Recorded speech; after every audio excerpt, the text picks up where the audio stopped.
everybody, coming up on this Friday edition of Now, we're talking to a Maine pilot. He got his 1 millionth flyer and treated her to something special. There are a lot of people in our state looking for places to live. There are a lot of people looking to take advantage of those people. Be careful, we'll have the story.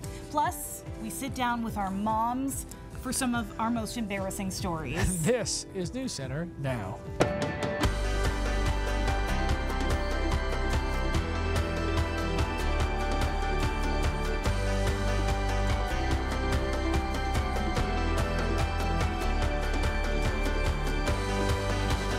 Hello and happy Friday, everybody. Welcome to News Center Now. I'm Lee Goldberg. And I'm Amanda Hill. So high rent housing prices can make it difficult to find a place to live in southern Maine, especially the greater Portland area, which is what we've kind of been talking about this week.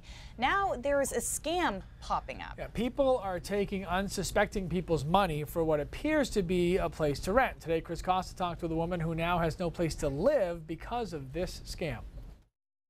I'm hurt. I'm very hurt because she put my whole entire family on the street. Misty Moffett Cox is distraught. She found a home to rent in Portland for $600 a month, utilities included, on Craigslist. She contacted the supposed landlord, Georgia Clifford, sent dozens of emails back and forth, and even sent $1,200, but never got the keys. I've got 58 emails with her, and everything sounded very legit. Misty never heard from the landlord again. It was actually one of our listings, a property that was for sale and under contract. Eric Flynn owns Excellence Realty, which lists the home at 78 Taft Street. He says once Misty told him she found it on Craigslist, he told the Maine Association of Realtors that there was a possible scam. I knew that it was under contract and clear to close. So, Was a big red flag for you. Huge. Eric says he used to put all of his listings on Craigslist. It turned into such a spam factory. He says Craigslist is not the only place where scammers make fake posts. The scams are just popping up all over the real estate industry. He says scammers tend to delete the posting as soon as they get the money from a victim, making it more difficult for authorities to track them down. They vanish into thin air. They're gone in cyberspace. It takes somebody really cruel and not care about anybody but themselves to put me and my kids and my husband on the street. Well, as the saying goes, if it sounds too good to be true, it probably is. Obviously, that type of price and the utilities included in Portland is one thing that's very difficult to find. So, realtors say there's one way that you can protect yourself against a rental scam like this. Search that property's address on the internet. If you see that same property listed through a real estate agency and Craigslist, you should probably call that real estate agency to confirm, hey, is this one your post? Is it the same thing? There are also a number of tips on Craigslist to help you avoid falling victim to scams. One of those is never send money to people you have never met in person. Now, if you find an internet crime, report it to the FBI Internet Crime Complaint Center at ic3.gov. If they receive many complaints, they can actually establish a pattern, and that is more likely to result in a successful case for them. What's scary is you don't think about that. I mean, I've looked at apartments on Craigslist a lot. If you're frustrated, you find a place, you're like, yeah, I finally got a place. Right. So it's that whole too good to be true thing. And it's that moment of relief, too. You finally get it, and then you don't. Sometimes some people get, I know I was, you get a little trigger happy. Yeah, so. it's brutal that people are out there trying to take advantage of people, but that's a whole other story for today. Keep your eyes out. All right, thanks, Chris. Hey, did you notice the sun is out? I saw portions of yellow. I lost my sunglasses, by the way. No idea where they are. I waited to get a card from my mom. I didn't want to go outside, show my face until it was nice out. And there wasn't even that much of a run on Mother's Day cards, which means people are waiting even longer than that. Anyways, there it is. You can see the clearing, just a few clouds across western Maine. It took its sweet time. There was drizzle this morning over southern Maine, but finally the low-level moisture was scoured out. It'll stay dry until at least tomorrow afternoon, tomorrow night.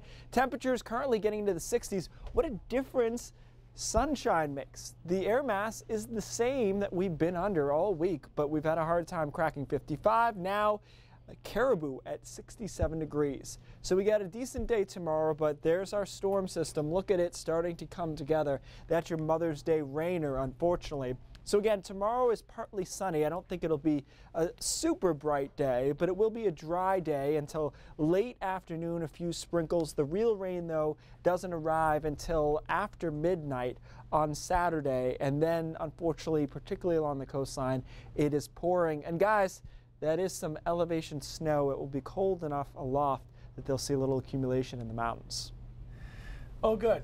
Yeah, and that weather is real. The We Red needed Sox that. moved their game up to 1 o'clock tomorrow just to try to Wow. get away from the coming rain. So Wow. it's going to be wet.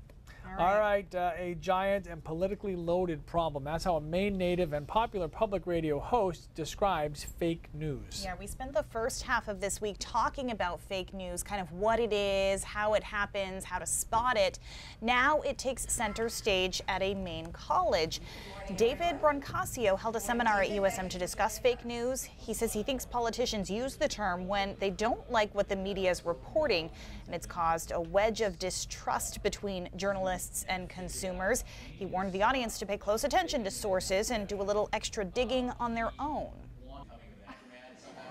We have the tools to combat fake news, and it's education that gives people these tools. I look at the source, and I look at underlying data, and then I go off on the web and do a little research, or I make a couple of calls. I never automatically forward something to someone without doing a little bit of due diligence. Brancasio says you should always be on the lookout, especially on social media, for fake news articles. A former Biddeford resident is now the fourth person to file a lawsuit against former officers alleging sex abuse. Adrian Stein here with more news now. The man's lawsuit also is against the police chief and the city, saying the abuse was ignored. The man alleges former officer Norman Gaudette sexually abused him when he was a teenager. There's another lawsuit against Gaudette and two others that name both Gaudette and former officer Stephen Dodd. State police arrest two women for two separate deaths. Victoria Scott is now in custody, charged with manslaughter for the death of Edwin Littlefield. Scott made her first court appearance this morning. And Tara Scheibels from Thorndike, also charged with manslaughter. Police believe she killed Joyce Woods, who died outside of her Burnham home back in April. Both women are in the Waldo County Jail this evening. Some former opponents of the Katahdin Woods and Waters Monument now want the president and the governor to back off. The group gathered today in Bangor. They're defending the national park, and they are pushing back on a federal review, which was ordered by President Trump and, of course, supported also by Governor LePage. The opponents turned supporters say that it's already proving to be an economic boost. And coming up, how you can make your voice heard on this very matter. Coming up tonight at 5:30 and 6, guys. All right, Adrian, thank you. Hey, remember when you were a kid and some guest speakers would come to your school? It was usually pretty cool, but I never had something as cool as what kids at Brunswick Junior High School had today.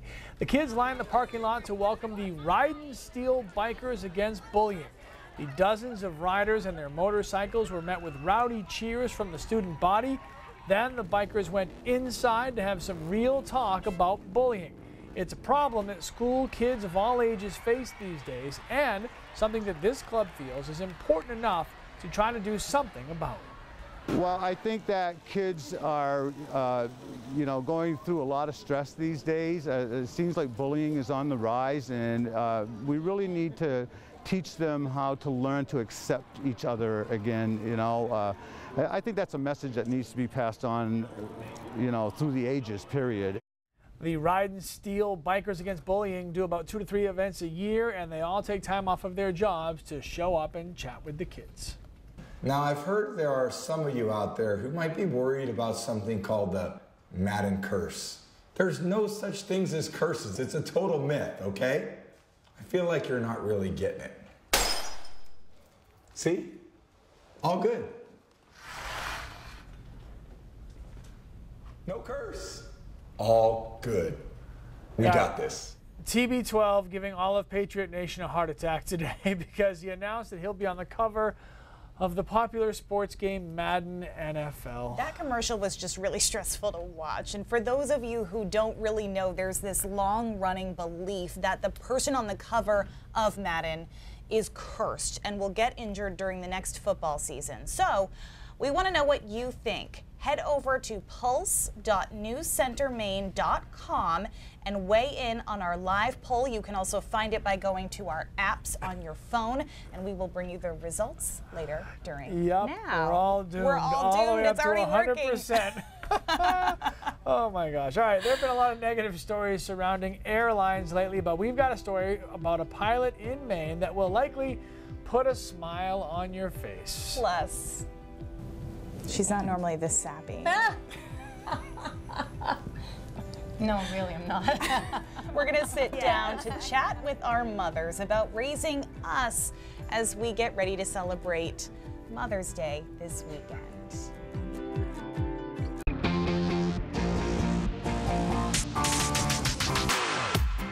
Hey everybody, I'm Katie Ortiz with yet another airline story, but don't worry, nobody's getting dragged off a plane and nobody is being forced to pee in a cup. This time, a passenger is rewarded for flying, and it's all because of a Mainer.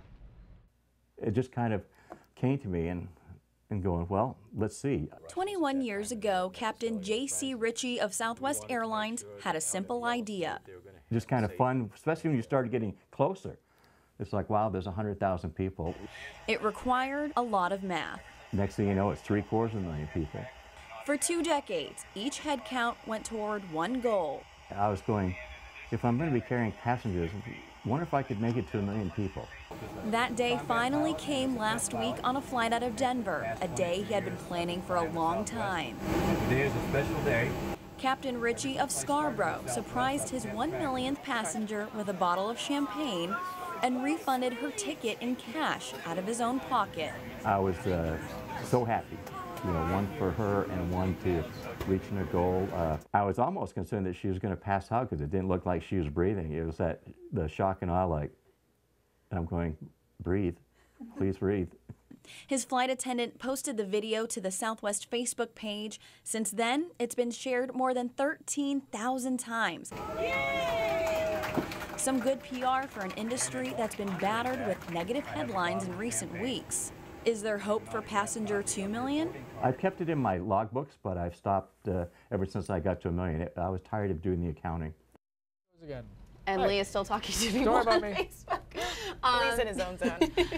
So How cute is that? Captain Ritchie, he used to be a combat pilot, a test pilot, and he just has it going on, honestly. And after talking to him, you see why he was so willing to, you know, make that person very, very happy with a bottle of champagne. What a great story. Nice to have some good stories. Yeah, Good especially manners. with airlines, right? Yeah. Very good. Thanks, Say the Katie. Okay, ahead of Mother's Day, we sat down with our mothers. As I remember, I was a really easy child. True or false? Is this fake news? I would have nothing but it. Share their stories with you in just a bit. But we will not be celebrating Keith when he tells us how much rain is coming on Sunday. And welcome back. Our good friend Keith here recently got a shout out from Portland radio station WJBQ. So many things to compliment him on. I'm not sure which one they picked. Well, I mean, to be fair, the last time they were talking about you, it was how attractive you are. It was shirtless. Let's call it what it is. Shirtless photo. For the record, the words attractive, not mine.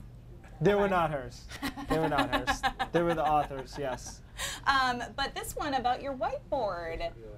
Yeah. And how funny you are. It's good to see that people are enjoying them. You are funny. I'll give you thank that. you. It's hard to come up with them every day. It's hard, and I've almost crossed the line a few times, as you guys know behind the scenes. Well, meaning like I had ideas that people were like, you probably shouldn't do that. Well, or got flat out denied.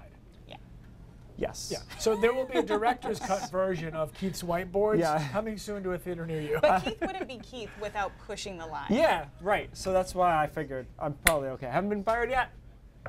Knock on veneer. Let's talk some weather here. Hey, yeah, I had a weather watcher, Sarah. She just joined our group weather watching in Biddeford, and she wrote me an email that said 2 different days today, right? The morning and the afternoon. That's so true because we started with drizzle and fog, and now it's just an absolutely gorgeous day. We've cleared out. Temperatures have spiked.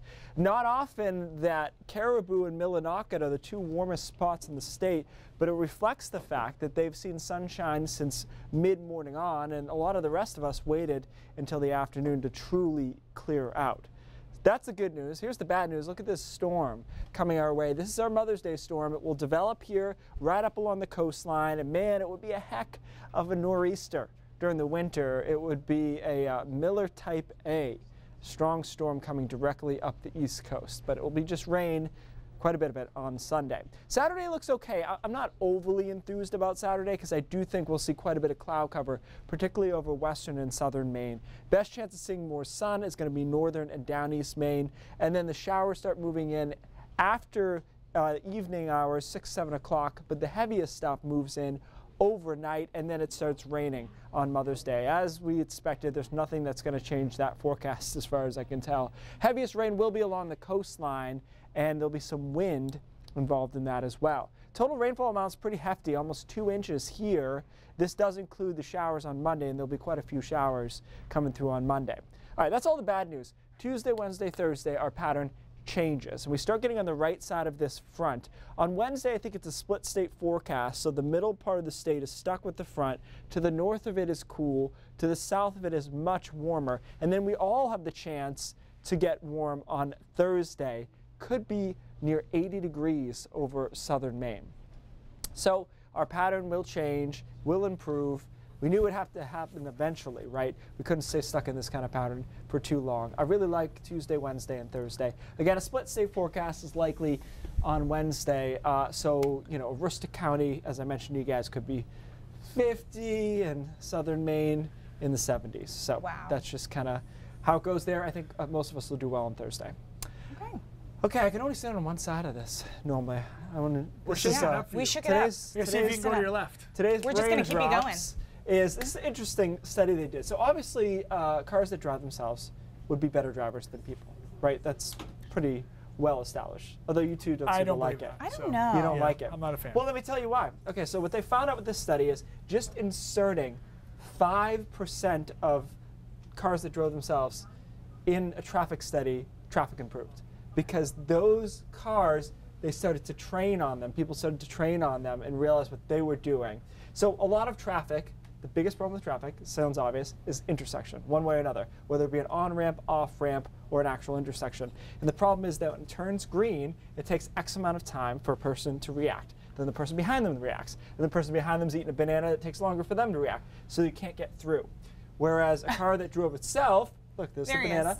A car that drove itself, they'd all take off at the same time, right? Oh. So you don't have the same problem. There's a lot of other things like this. The phantom traffic jam on a highway, which is when somebody cuts somebody else off, they brake, another person brakes behind them, the whole thing goes down. Those drive me nuts. And a car that was a smart car wouldn't do that because it would never cut somebody off. So in theory, if everybody drove straight and didn't cut each other off, none of this would ever happen. But we're going to explore this more, I think, next week, and I'm going to ask people what they think, because there's a resistance to it. Deep dive. And I think it's control. Can we just be better drivers? No, yeah, we tried that. We're not good drivers. It's just the bottom line. Cindy's here with a look at what's coming up at 5:30. Hey, Cindy. Hi, guys. Our own Pat Callahan talks with NBC's Meet the Press's Chuck Todd to get his take on President Trump contradicting what the vice president and his own staff have said about the firing of FBI Chief James Comey. See what role churches are taking in the battle against opioid addiction here in Maine. Plus, somebody's got to take care of and get it ready for them. a little spring cleaning ahead of a big summer at a camp for kids living with disabilities. Now is back next. All right, we asked you guys to vote on the Tom Brady cover of Madden curse. Is it real or not? And the majority of you sensible people said no. It is all superstition. 61% of you said it is superstition. 39% said yes, we're doomed. I will say I don't like it. I don't want them on the cover of a video game just in case. I'm with you. I don't want to take a chance. Finally tonight, thanks so much for joining us. We sat down with our mothers in the studio to get their take on raising us. We asked all of them to come in and see how lucky that they are to have us as children. Okay. No, I'm beginning to think you're pranking me. I'm just holding us together. Okay. I've done that for many years. Do you want to try that one more time? Yes. Okay, I had no idea what you were trying to get at. This isn't going to be good. Done. This really isn't. When I was a baby, what was I like? Was I like this? You were the perfect baby. Oh my, you have to say that. No. She taught me you have to say thank you 20 times. That's right. To whoever is hosting you. Scale of 1 to 10, how great of a kid was I? Oh boy, that's, well, let's see. I went over to a friend's house. Yeah. And before I left, I told his mom, thank you. It was literally, I was counting in my head, it must have been almost 19 or 20 times. Did you think you were crazy? She did, yeah. You always had a mind of your own and just wanted to do things your way. You went to bed at 7 at night and got up at 7 in the morning. I'd have to still poke do you. that. In between a 5 and a 10 because you had many moments of being very determined.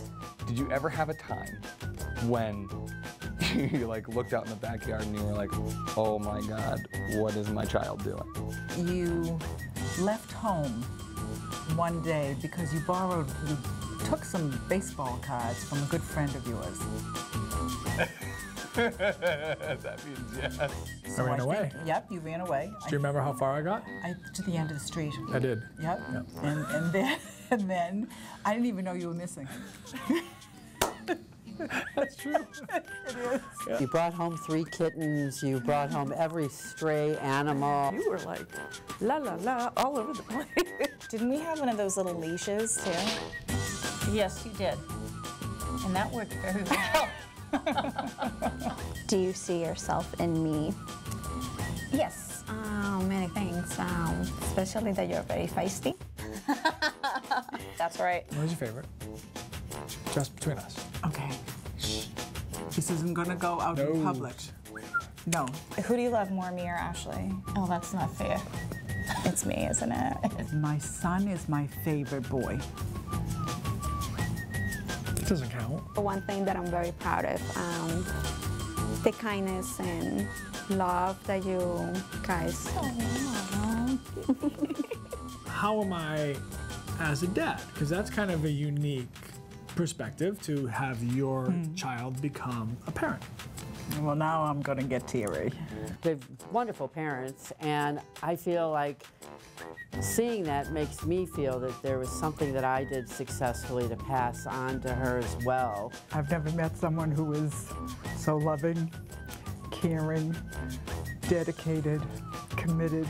I am very proud of my daughters and how they've grown up and become very self-sufficient, independent women. I shouldn't ask that question. No, you shouldn't. All right. I need a minute. Now that my mom's gone and my children are older, I think the most important thing is that we can spend time together and laughing. They always make me feel special to be their mom. That's because you're the best mama. Really? Oh, you're a doll, baby. We're good. Oh no, we got another half hour. No, we'd like our YouTube channel.